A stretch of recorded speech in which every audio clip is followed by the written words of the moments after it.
Welcome to your midweek motivation.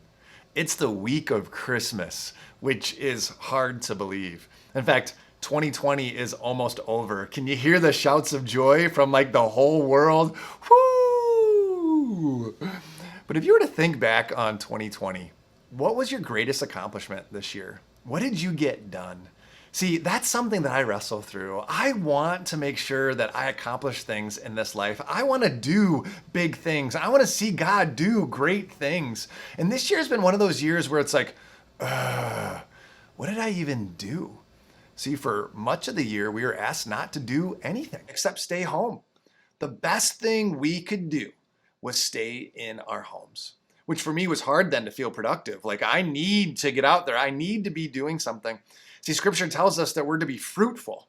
And so it challenges us to be fruitful, to bear fruit. In fact, it says, you will know them by their fruit. For me, fruit, more often than not, has been connected to the tasks that I do, the stuff that I get done. This year was a change for me. It was a transition for me. It wasn't necessarily about the things that I had accomplished or the things I got done. Rather, it was what I was doing in the process of seeing the fruit grow. See, there's a whole part of the growing fruit process that isn't about actually seeing the fruit at all. See, I've always wanted just the fruit to be there. I want to see it. I want it to grow. I want it to be something that I can tangibly grab and hold on to. And yet there's a whole lot of work that gets us to the point where finally we see the fruit.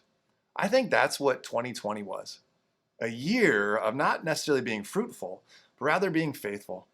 Being faithful to what we were supposed to do now, so we will see the results of that in years to come. We will see the fruit grow. Has that defined your year? Is that what 2020 has been for you?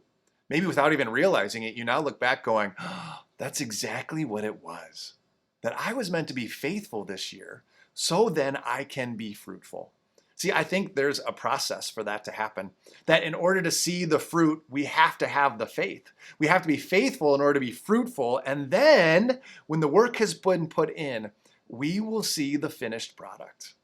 See, God has asked a lot of us this year, especially within our faith. Have we been willing to be faithful? Have we continued to live by faith? Have we been willing to sit there going, God, I don't know what's going on, but I know you've got this. And I'm then going to do what I have to do in this process. So in the years to come, we will look back on 2020 going, whoa, God, you were doing a big thing. Because that's exactly what I think he's been doing. Will this end when 2020 is over? Nope, it's going to extend into 2021. And it might extend for years to come.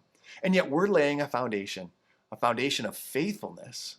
So we will see a harvest. Because Jesus said the fields are ripe, the harvest is plentiful. We need the workers to go out.